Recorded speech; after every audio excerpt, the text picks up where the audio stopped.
Millionaire walks in on black Maid breastfeeding her baby. What happened next shocks everyone. You can either leave quietly or face a full investigation. Clara Meyer's cold voice sliced through the air as Dana Rivers stood frozen, heart pounding. You have until 10 a.m. tomorrow. Choose wisely.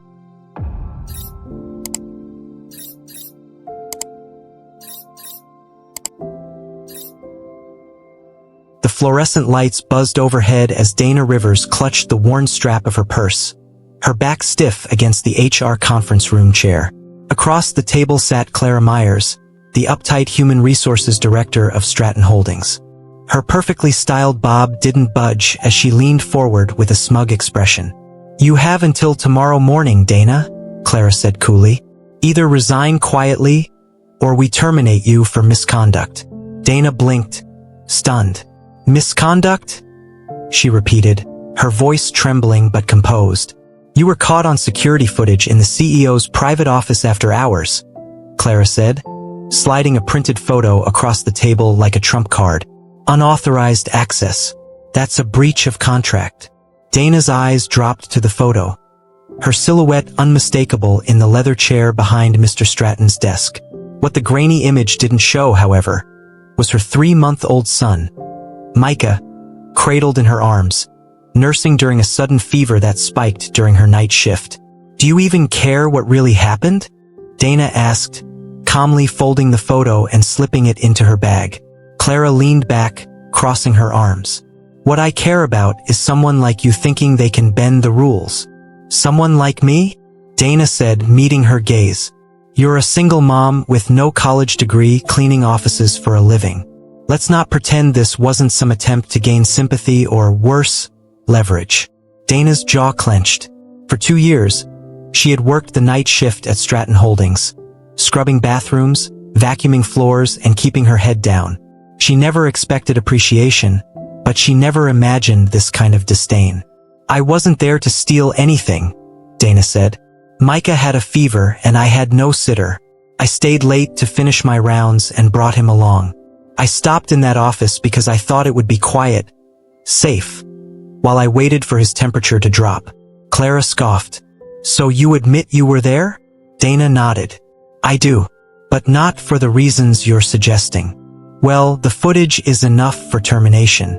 And trust me, Clara added, her tone dripping with condescension. No one in this industry hires someone with a dismissed for cause record. As Dana rose to her feet, she paused, looking Clara squarely in the eye. You might want to check the hallway cameras before you finalize anything. Clara didn't flinch. I don't need to. I've seen all I need. Outside the HR office, Dana held Micah tighter to her chest. He stirred softly, unaware of the storm gathering around his mother. She walked through the corridors with a strange sense of peace. Because what Clara didn't know, what no one knew, was that Dana had been watching, listening, and collecting. Dana's phone buzzed just as she stepped out of the Stratton Holdings building, the chilled Chicago night pressing against her coat. She checked the screen. It was a text from Trina, her best friend and former coworker from the janitorial crew. Girl, check your email. I saw something you need to see. You were set up. Dana's pulse kicked up. She tucked Micah deeper into the baby sling and quickened her pace toward the nearest bus stop. Back in her tiny South Side apartment, with Micah sleeping in a makeshift crib made from laundry baskets and blankets, Dana opened her laptop. There it was, a video attachment. She clicked. The footage showed her entering the CEO's office at around 1:15 a.m., Micah bundled against her chest. She sat carefully in the leather chair, adjusting his head for feeding, glancing around nervously every few seconds. Then, barely noticeable, a figure appeared in the hallway behind her. A man in a dark suit. He stood there, watching, then slowly turned and walked away. Dana froze the video, rewound, played it again. The man was tall, with a clean-shaven jawline and broad shoulders. She'd seen that frame before on magazine covers, press releases, and on the elevator TV screens in the building lobby. Noah Stratton, billionaire CEO of Stratton Holdings. Her eyes widened. So he saw her. He'd stood there for at least 20 seconds, and he hadn't done anything. No alarms. No security call. No report. So why hadn't he said anything in the meeting? Why hadn't he been the one to confront her? Dana couldn't sleep that night. Questions spiraled in her mind like a hurricane. What if Clara had deliberately hidden that footage? Why would she go so far to destroy a janitor's life? And most importantly, why had Noah Stratton stayed silent? The next morning, Dana made a decision. Instead of heading to work, she dressed Micah, packed a small diaper bag, and boarded the Red Line train headed downtown. But she didn't go to the cleaning entrance like usual. This time, she walked through the front revolving doors of Stratton Holdings skyscraper and headed straight for the executive reception desk. The receptionist, a young man with square glasses and a twitchy smile, looked up. "Hi, can I help you?" "Yes," Dana said, standing tall. "I'm here to speak with Mr. Stratton." He blinked. Do you have an appointment?" "No," she replied. "But he saw me in his office 2 nights ago. I think he'll want to talk." The man faltered. "I'm not sure I can just. I won't leave until he hears me out." Before he could respond, the elevator behind them dinged open, and out stepped Noah Stratton himself, buttoning his tailored navy coat. Their eyes met. He stopped in his tracks. "Ms. Rivers," he said slowly. Dana's voice didn't waver. "We need to talk." Noah Stratton stood frozen in the marble-floored lobby, his eyes shifting from Dana's face to the tiny bundle strapped to her chest. She expected security, a brush-off, maybe even a dismissive wave. Instead, he adjusted his coat and gave a short nod. "Follow me." The receptionist's jaw nearly hit the desk. Dana's boots echoed beside Noah's polished shoes as they entered the elevator. Neither spoke during the ride. Her heartbeat pounded louder than the hum of the machinery.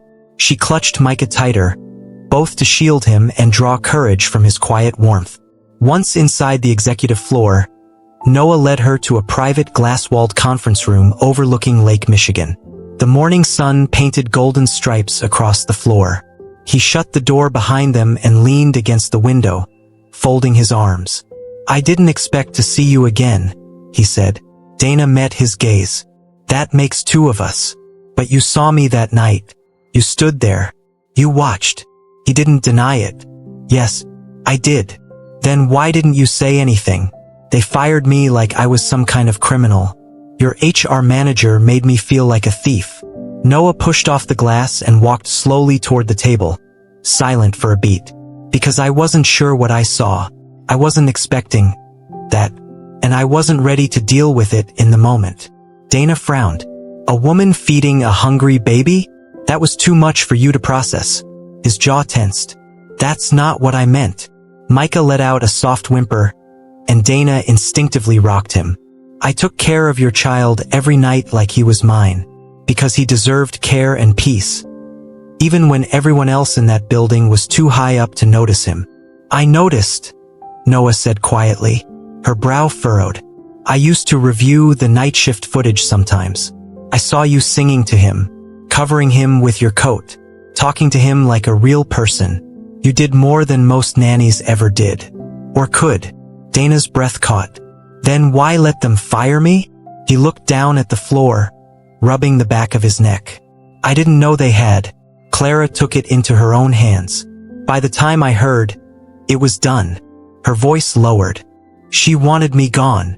He didn't respond, but the flicker in his eyes was enough. Dana stood. "I just wanted to tell you face to face. I wasn't being reckless. I was being human." Noah stared at her for a long second, then pointed to the baby. "Is that your son?"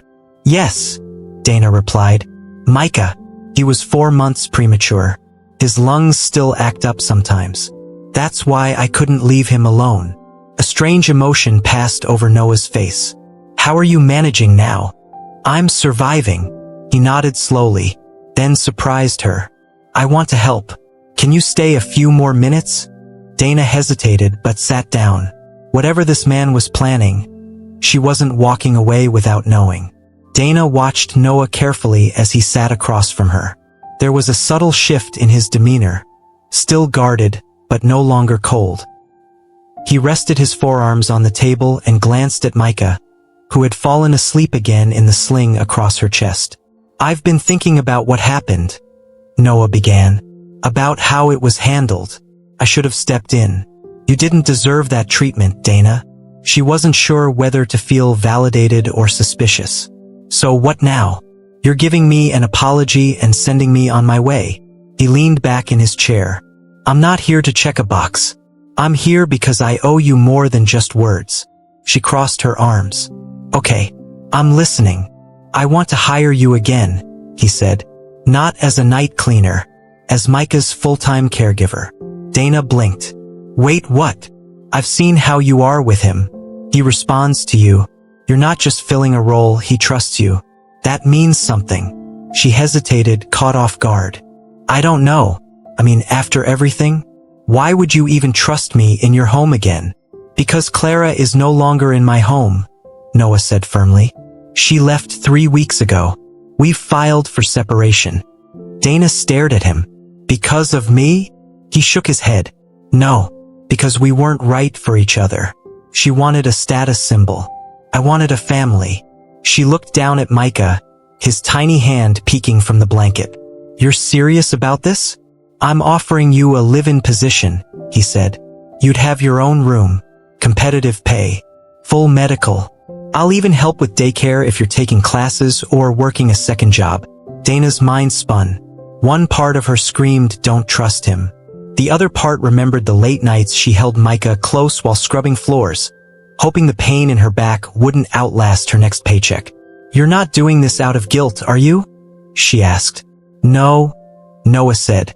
"I'm doing it because I saw the way Micah smiled when you entered this room. He hasn't done that in weeks." Her chest tightened. "You'd be okay with him growing up attached to someone who's not his mother? If he grows up loved, then yes," Noah replied. "That's more than I had at his age." Silence stretched between them. Dana wasn't used to choices. She was used to scrambling, making do, getting by. This was an open door, one she didn't knock on. Still, her guard was up. "I need time to think." "Take it," Noah said. "But I'll send the contract to your email by this evening." She stood slowly, trying to read him. "And if I say no? No hard feelings. But I'd be disappointed for Micah's sake." As Dana stepped out of the glass-walled office, her heart pounded with a mix of fear and possibility. Could this be real? Or was it just another illusion wrapped in a suit and tie? She didn't have the answer, but something told her she was about to find out. Dana stood on the curb outside the estate, staring up at the sleek modern home she once only cleaned.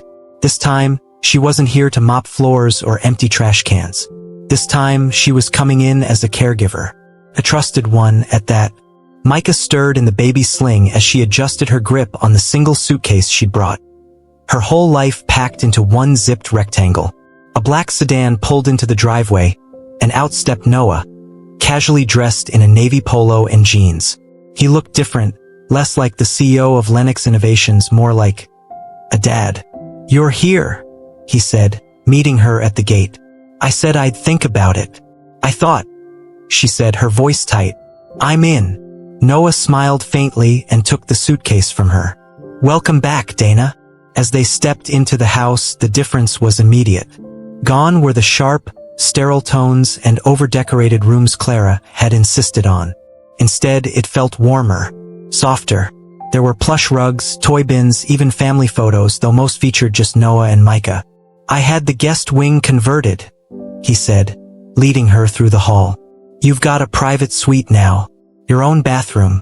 You can decorate it however you want." Dana followed in silence, taking in the new warmth of the place. When she entered the suite, her breath caught. It wasn't just livable, it was beautiful. Clean linens, soft lighting, and even a small rocking chair near the window. "This doesn't feel real," she murmured. "It is," Noah said, "and I meant every word of the contract. You're not a maid here anymore, Dana. You're Micah's caregiver, a member of this house." The weight of that hit her harder than she expected. She brushed a hand against the wall to steady herself. Over the next few days, the routine unfolded gently. Dana woke up early, fed Micah, walked him around the garden, and read to him before naps. He responded to her like he always had, smiles, soft coos, wide-eyed gazes that clung to her like she was home.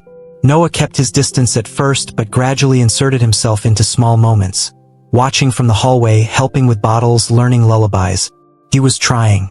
She could see it.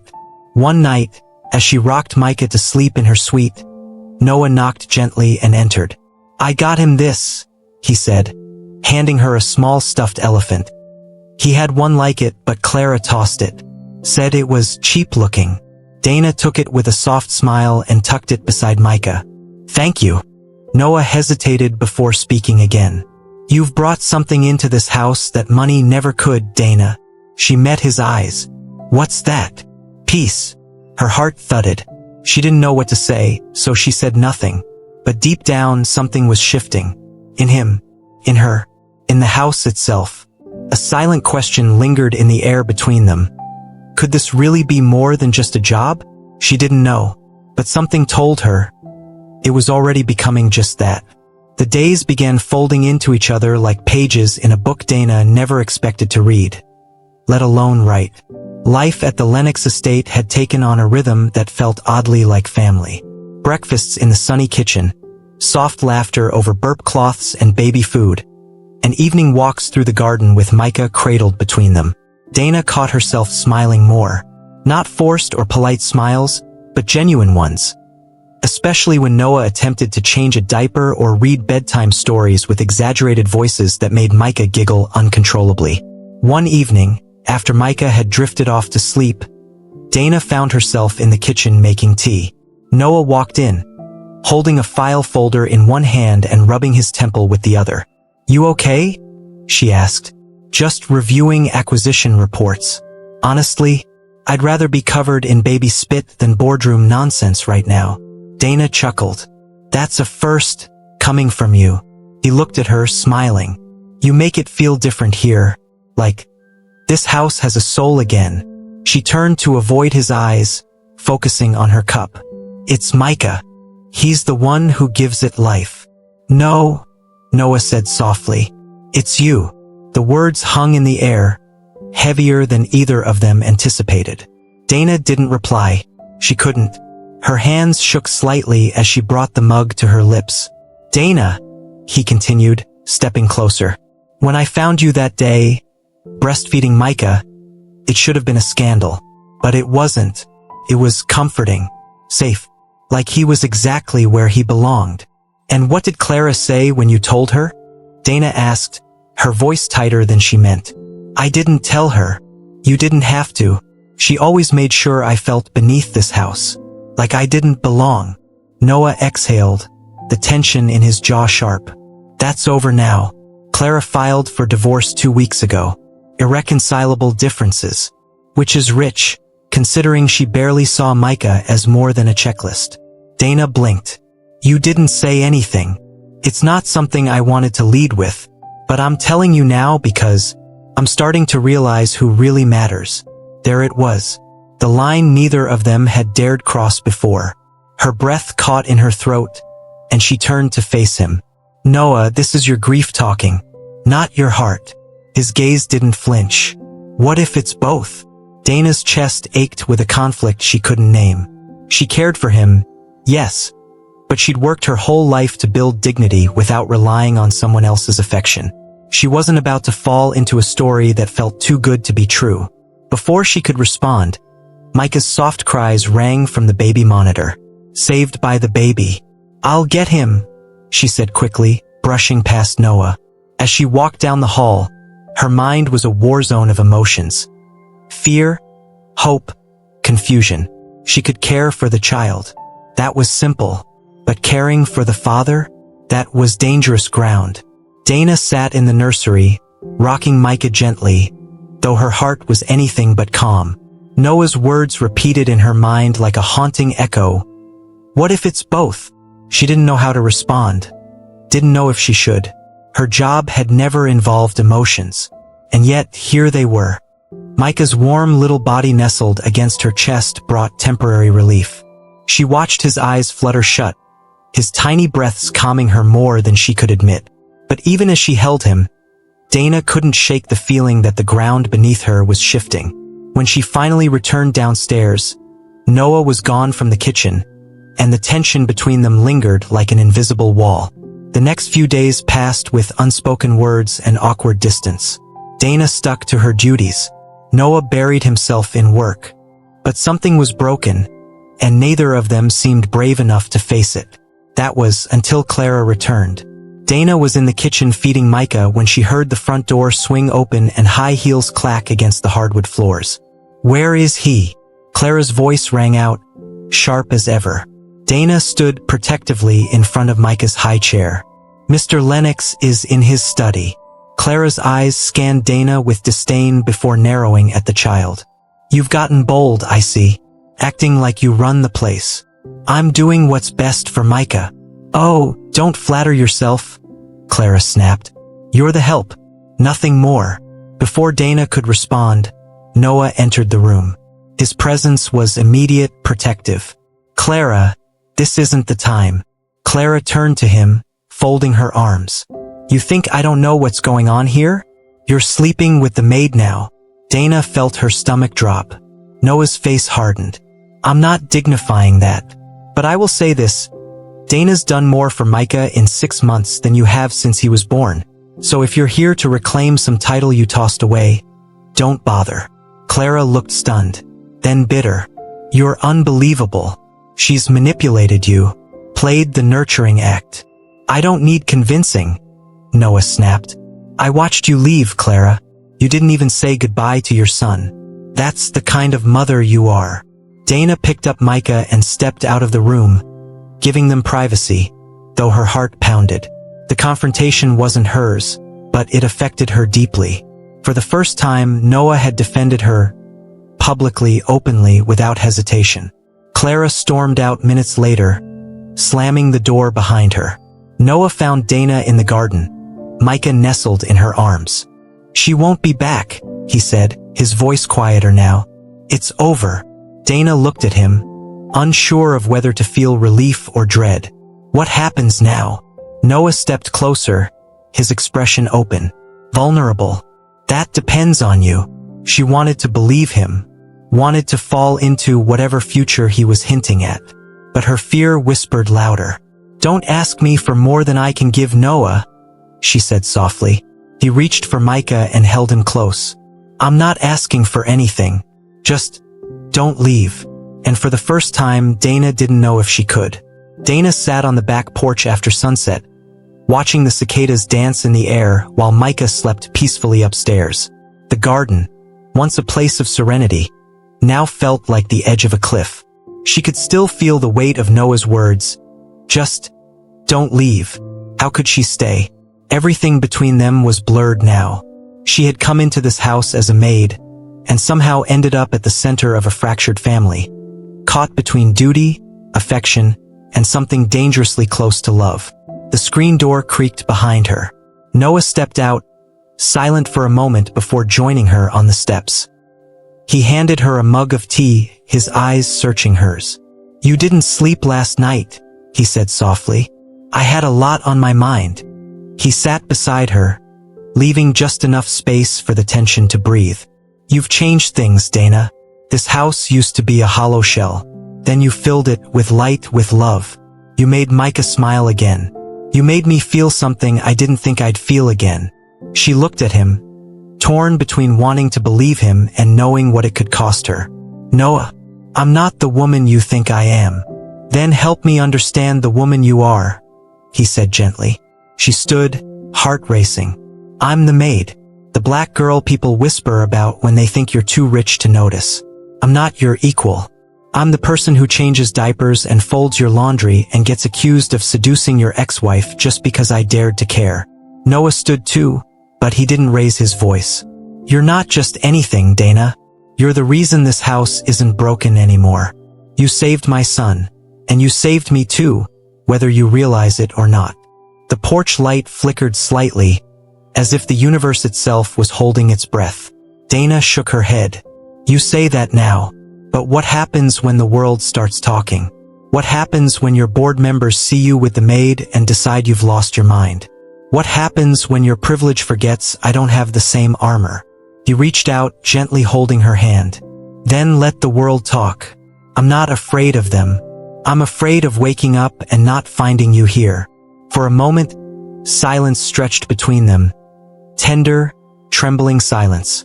I need time, she whispered.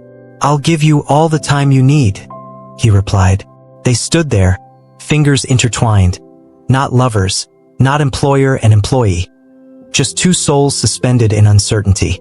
Upstairs, Micah stirred, crying softly through the baby monitor. Dana pulled her hand away and turned toward the door. I'll get him. Noah watched her disappear into the house, knowing the next step had to come from her. And Dana, as she picked up Micah and soothed him back to sleep, realized she had a choice to make. Stay and risk everything, or leave and lose the only home that ever felt real. But her heart had already started choosing. The morning light filtered softly through the curtains as Dana sat at the kitchen table, a stack of papers before her. The house was quiet except for the occasional gurgle from Micah's playpen. Noah had already left for the office, but the weight of yesterday's conversation lingered heavily on her mind. She stared at the blank page in front of her.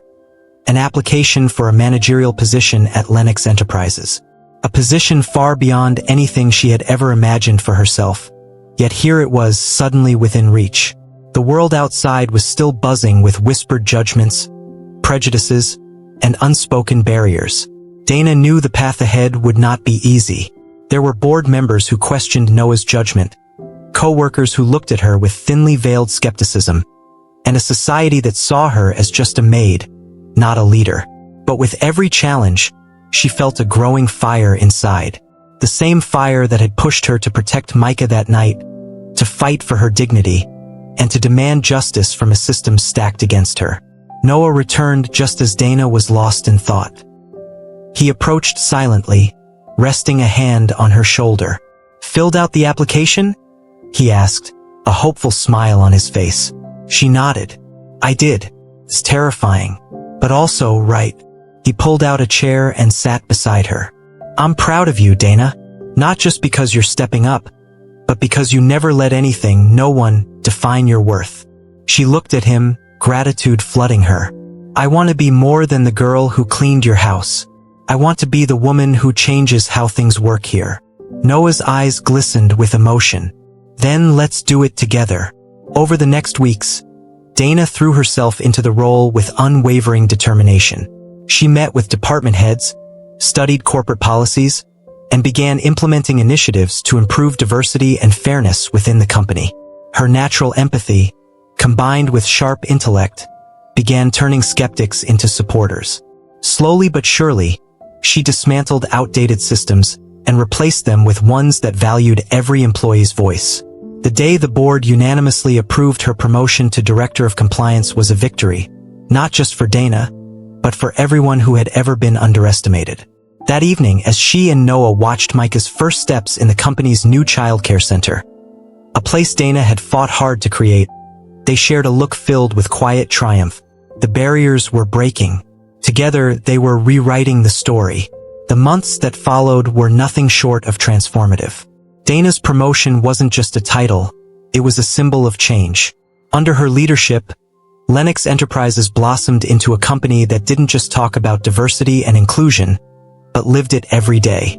Policies were rewritten, voices amplified, and long-suppressed stories were finally heard.